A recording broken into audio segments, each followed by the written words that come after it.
Hey everybody, welcome back to The Finer Things. Yeah, it's been like a week and a day, a little over a week since my last review, but you know, despite the slacking off, it's time to break that dry spell, you know? We gotta get wet. We gotta get wet up in here with these reviews. So that's what we intend to do today, because we've got, you know, our favorite brewery back again with another new Untitled Art review.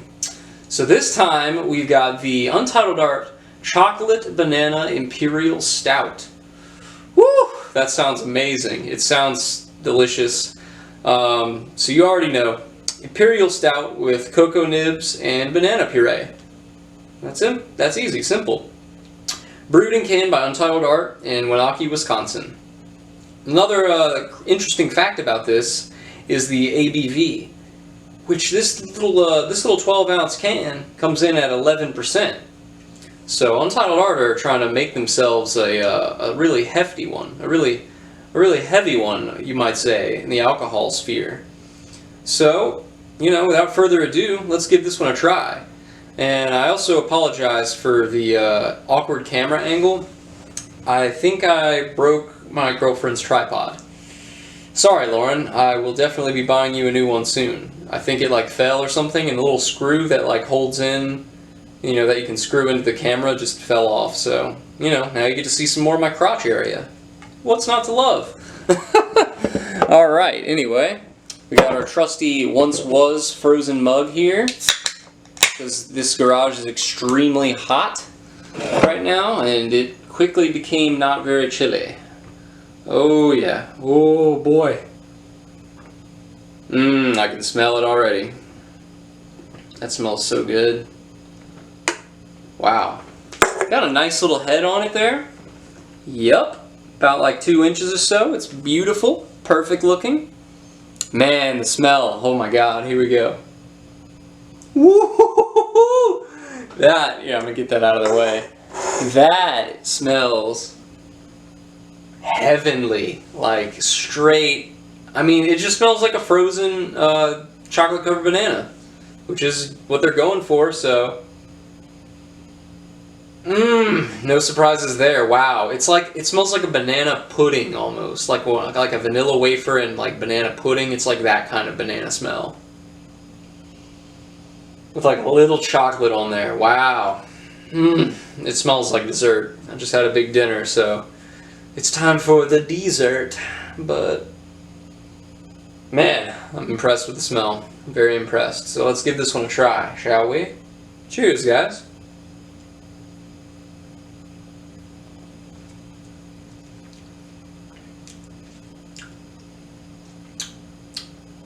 Wow.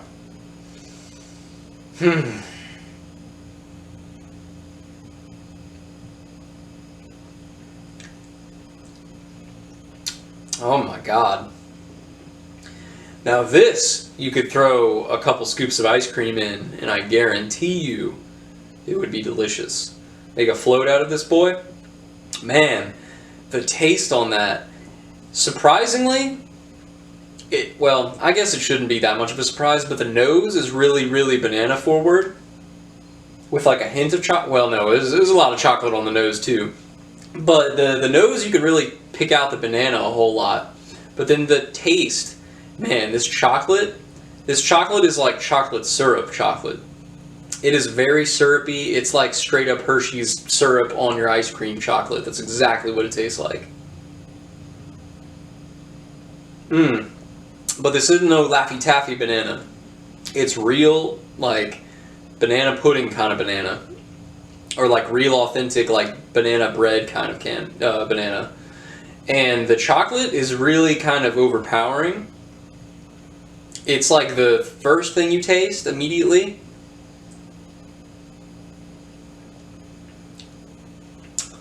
And the finish on it is just like you poured chocolate sauce on your tongue and ate it.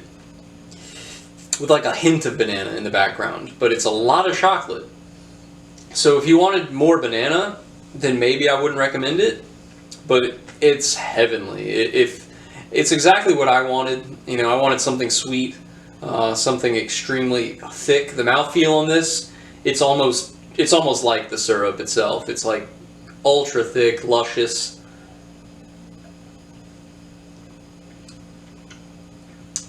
Yeah. But it's like, man, it's decadent. This thing is decadent. This is a one and done kind of can for me. You drink 2 of these, you get sick. It's the sweetness, pretty dang sweet. Pretty dang sweet. Sweet, I would say. Yeah, if you're not a dessert fan, you won't like this at all. But me, big time dessert fan. So yeah, I think,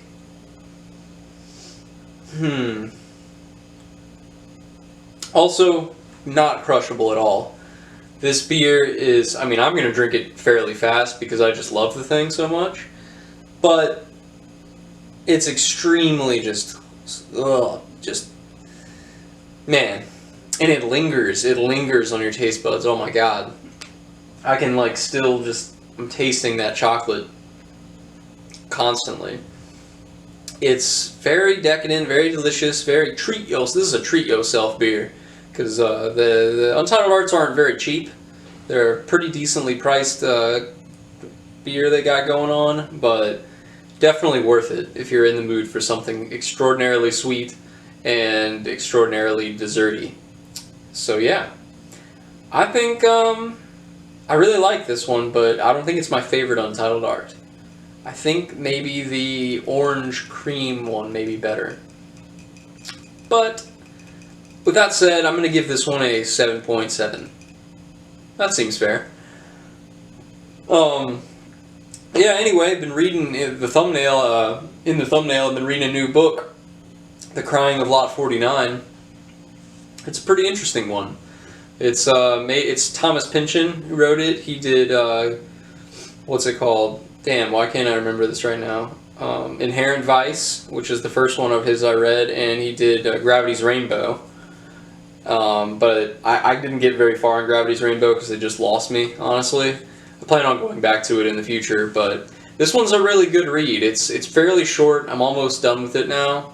And I think this book, Crying of Lot 49 and Inherent Vice have just a ton of parallels going on. They're both in like Southern California. They're all about like the beach culture in like the 60s. I think both of them in that same time period.